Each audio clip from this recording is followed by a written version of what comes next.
Good evening, visitors. Welcome to the Australian War Memorial's last post ceremony. My name is Rob Adams, and joining us today from the Royal Australian Navy is Commander Philip Bywaters. Today we commemorate the 30th anniversary of the end of Australia's involvement in the United Nations Transitional Authority in Cambodia, otherwise known as UNTAC. Following many years of conflict, occupation and genocide in Cambodia, United Nations help was sought to enforce a ceasefire, alleviate the refugee crisis and facilitate transition to a new democratic government. After an initial advance mission including 65 Australians arrived in November 1991, the main body of UNTAC commenced operations in March the following year.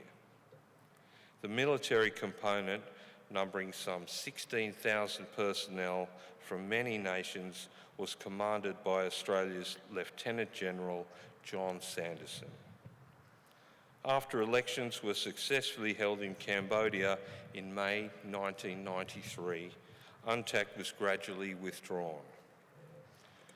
A total of around 1,200 Australians served in UNTAC, with all three services being represented.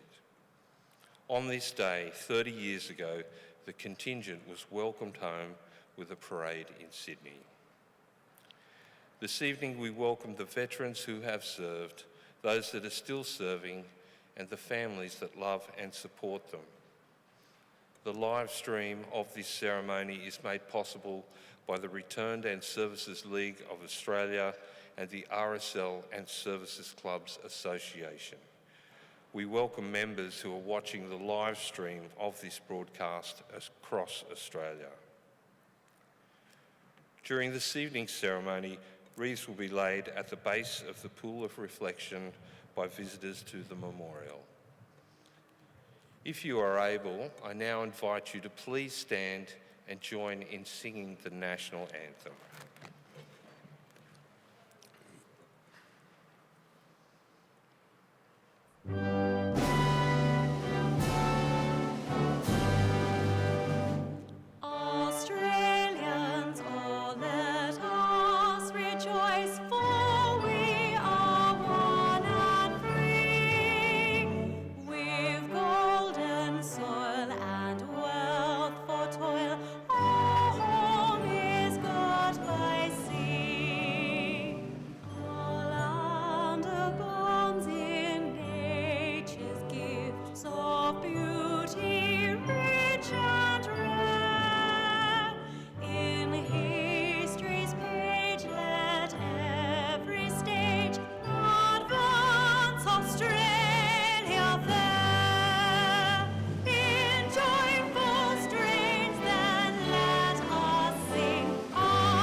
The Australian War Memorial was the vision of Charles Bean, Australia's First World War official historian. Bean landed with the Australian troops on Gallipoli and stayed with them at the front through to the end of the war.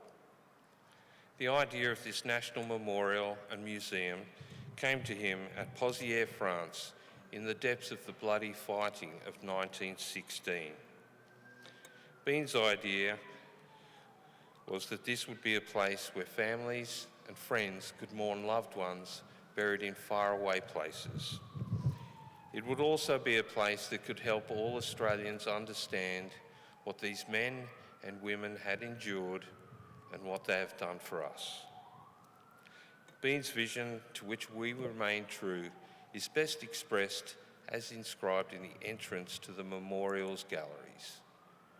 Here is their spirit in the heart of the land they loved, and here we guard the record which they themselves made. Tonight we'll read the story behind just one of those on the Roll of Honour, which lists the names of more than 103,000 men and women who have given their lives for us in war and on operations for more than a century. But first we present a lament, Flowers of the Forest. Wreaths or floral tributes will now be laid at the base of the pool of reflection.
Today, we remember and pay tribute to Private Leslie Cyril Noy.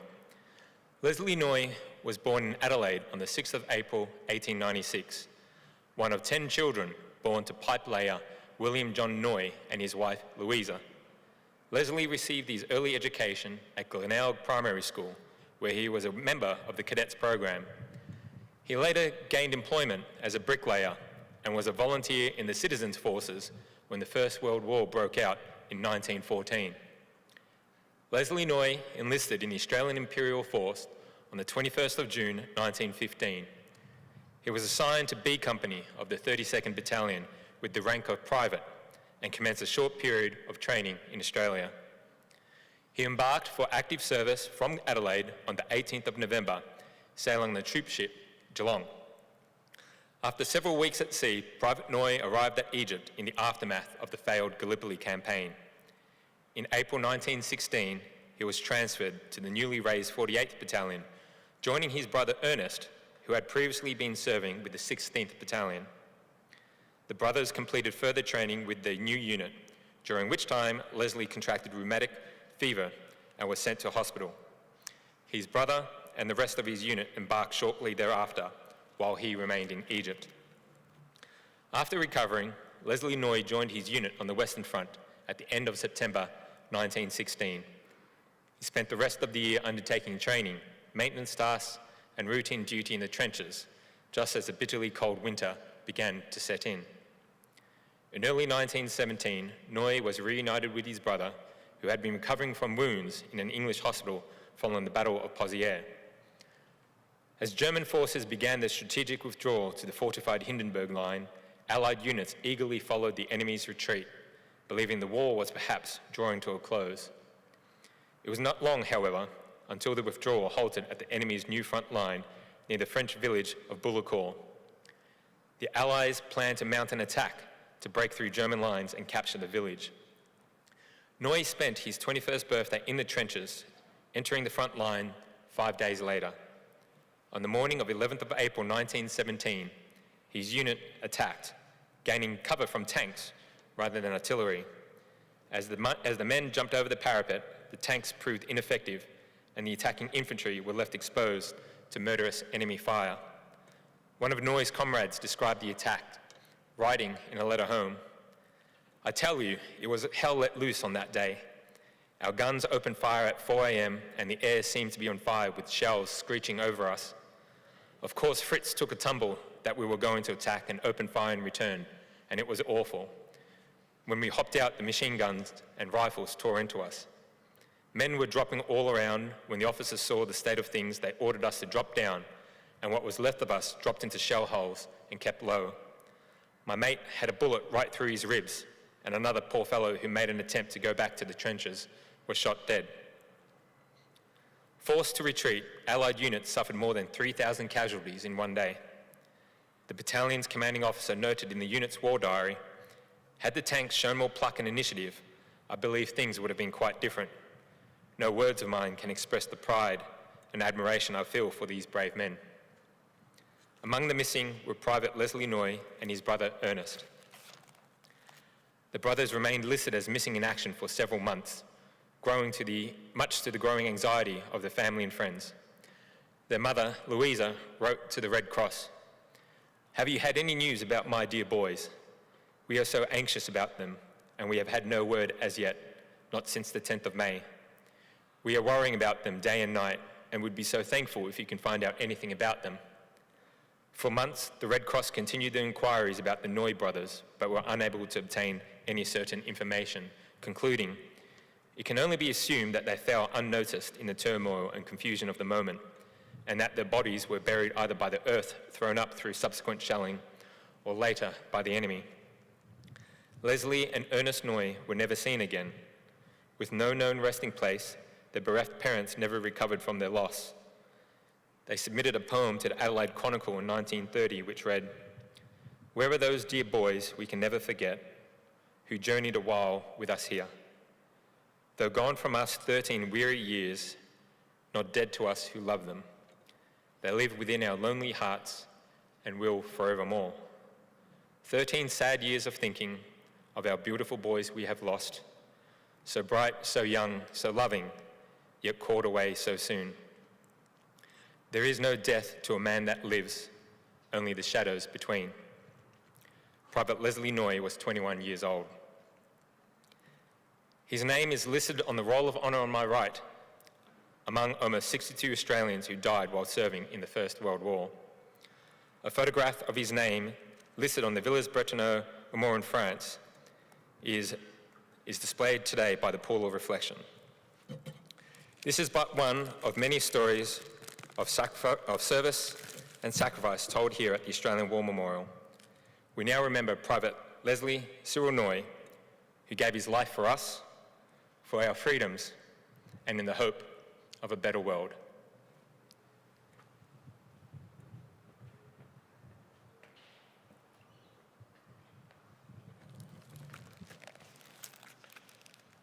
If you are able, I now invite you to please stand for the reading of the Ode and the sounding of the last post. They shall grow not old, as we that are left grow old. Age shall not weary them, nor the years condemn. At the going down of the sun and in the morning, we will remember them. We will remember them.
Lest we forget. Lest we forget.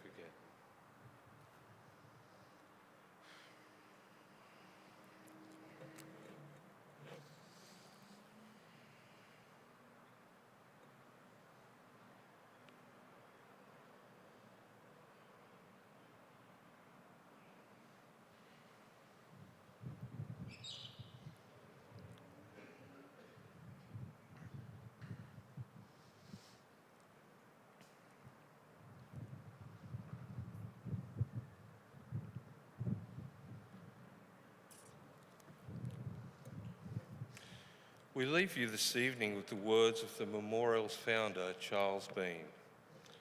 Many a man lying out there at Pozières or in the low scrub at Gallipoli, with his poor, tired senses barely working through the fever of his brain, has thought in his last moments, well, it's over. But in Australia, they will be proud of this.